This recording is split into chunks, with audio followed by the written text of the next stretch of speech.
নমস্কার বন্ধুরা, তোমরা দেখছো স্বপ্নপূরণ এডুকেশন চ্যানেল। আমরা প্রতিদিনের মতন আজকেও নিয়ে চলে এসেছি কিছু গুরুত্বপূর্ণ প্রশ্ন ও উত্তরের ভিডিও নিয়ে বাংলায় গুরুত্বপূর্ণ প্রশ্নোত্তরের ভিডিওগুলো প্রতিদিন পাওয়ার জন্য আমাদের চ্যানেলটি লাইক, কমেন্ট, শেয়ার এবং সাবস্ক্রাইব করতে ভুলো না। বিশেষ কিছু কারণের জন্য আমাদের অনেক দিন ভিডিওগুলো দেওয়া হয়নি, এবার থেকে প্রতিদিনই তোমাদের ভিডিওগুলো দেওয়া হবে, তাই তোমরা কিন্তু কেউ ভুলেও এই ভিডিওগুলো মিস করো না।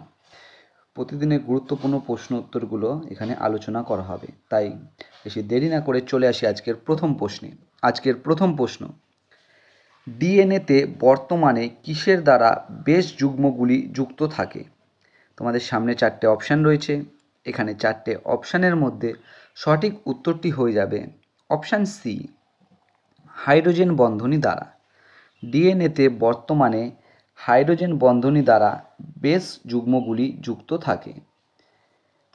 পরবর্তী প্রশ্ন, নারকেলের ভোজ্য অংশটিকে কি বলে?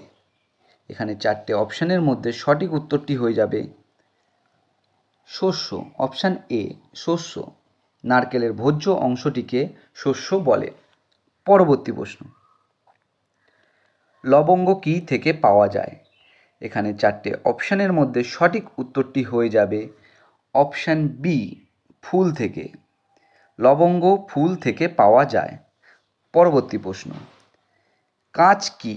এখানে চারটে অপশানের মধ্যে সঠিক উত্তরটি হয়ে যাবে অপশান সি, অতি শীতলীকৃত তরল। কাঁচ একটি অতি শীতলীকৃত তরল। পরবর্তী প্রশ্ন, দুধ একটি স্বাভাবিক।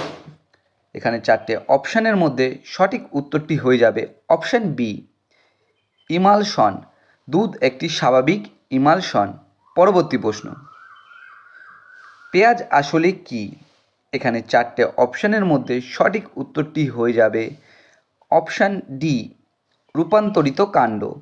পেঁয়াজ আসলে একটি রূপান্তরিত কাণ্ড। পরবর্তী প্রশ্ন, জাতীয় আয়ে কোন ক্ষেত্রটি সর্বাধিক যোগদান করে? এখানে চারটে অপশানের মধ্যে সঠিক উত্তরটি হয়ে যাবে অপশান ডি, কৃষি।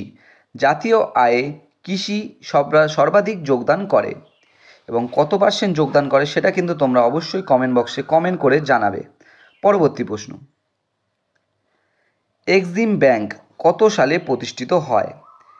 এখানে চারটে অপশানের মধ্যে সঠিক উত্তরটি হয়ে যাবে অপশান এ, 1982 সালে। এক্সিম ব্যাংক 1982 সালে প্রতিষ্ঠিত হয়, এবং তোমরা কমেন্ট বক্সে কমেন্ট করে জানাবে এর হেডকোয়ার্টার কোথায় আছে। পরবর্তী প্রশ্ন, পাবলিক অ্যাকাউন্টস কমিটিতে লোকসভা থেকে কতজন সদস্য থাকে? এখানে চারটে অপশানের মধ্যে সঠিক উত্তরটি হয়ে যাবে অপশান সি, 15। পাবলিক অ্যাকাউন্টস কমিটিতে লোকসভা থেকে 15 জন সদস্য থাকে। পরবর্তী প্রশ্ন, গ্রিন পার্ক স্টেডিয়াম কোথায় অবস্থিত? এখানে চারটে অপশানের মধ্যে সঠিক উত্তরটি হয়ে যাবে অপশান এ, কানপুর। কানপুরে গ্রিন পার্ক স্টেডিয়াম অবস্থিত। পরবর্তী প্রশ্ন, তিস্তা নদীর গিরিখাত দেখা যায় নদীটির কোন গতিতে? এখানে চারটে অপশানের মধ্যে সঠিক উত্তরটি হয়ে যাবে অপশান সি, উচ্চ গতিতে। তিস্তা নদীর গিরিখাত দেখা যায় নদীটির হচ্ছে উচ্চ গতিতে তিস্তা নদীতে গিরিখাত দেখা যায়। পরবর্তী প্রশ্ন, সিল্ক আসলে কি? এখানে চারটে অপশানের মধ্যে সঠিক উত্তরটি হয়ে যাবে অপশান ডি, কেরাটিন। সিল্ক আসলে একটি কেরাটিন। পরবর্তী প্রশ্ন, ভারতে অরণ্য গবেষণা কেন্দ্র কোথায় অবস্থিত? এখানে চারটে অপশানের মধ্যে সঠিক উত্তরটি হয়ে যাবে অপশান এ, দেরাদুন। ভারতে অরণ্য গবেষণা কেন্দ্রটি দেরাদুনে অবস্থিত। পরবর্তী প্রশ্ন, all India trade union congress কে স্থাপন করেন? এখানে চারটে অপশানের মধ্যে সঠিক উত্তরটি হয়ে যাবে option C, M N. Joshi. All India trade union Congress স্থাপন করেন এম.এন. যোশী, এবং তোমরা কমেন্ট বক্সে কমেন্ট করে জানাবে কত সালে all India trade union Congress স্থাপন করেন এম.এন. যোশী। পরবর্তী প্রশ্ন এবং আজকের শেষ প্রশ্ন, গুজরাটের প্রধান বন্দর কোনটি?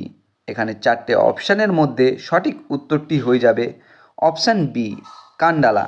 গুজরাটের প্রধান বন্দর কান্ডালা। এটিকে শুল্কমুক্ত বন্দরও বলা হয়। বন্ধুরা, তোমাদের জন্য আজকে কটাই প্রশ্ন উত্তর ছিল। তোমাদের প্রশ্ন উত্তরগুলো যদি ভালো লেগে থাকে অবশ্যই আমাদের চ্যানেলটি লাইক, কমেন্ট, শেয়ার এবং সাবস্ক্রাইব করে দেবে। সাবস্ক্রাইব করে বেল আইকনটি প্রেস করে নেবে, তাহলে নতুন নতুন ভিডিওর নোটিফিকেশনগুলো তোমরা খুব সহজেই পেয়ে যাবে। এবং আপকামিং পরীক্ষার জন্য এই প্রশ্ন উত্তরগুলো কিন্তু খুব গুরুত্বপূর্ণ, তাই ভুলেও কেউ ভিডিওটা স্কিপ করো না, পুরো ভিডিওটা অবশ্যই মনোযোগ সহকারে দেখো। এবং নতুন যারা আমাদের চ্যানেলে প্রশ্ন উত্তরের ভিডিওগুলো দেখছো তারা অবশ্যই লাইক, কমেন্ট, শেয়ার এবং সাবস্ক্রাইব করে দিও। এবং আমাদের ডেসক্রিপশন বক্সে ফেসবুক গ্রুপ, টেলিগ্রাম গ্রুপ এবং হোয়াটসঅ্যাপ গ্রুপের লিঙ্ক দেওয়া আছে, সেখানে গিয়ে সবাই অবশ্যই জয়েন করে নিও।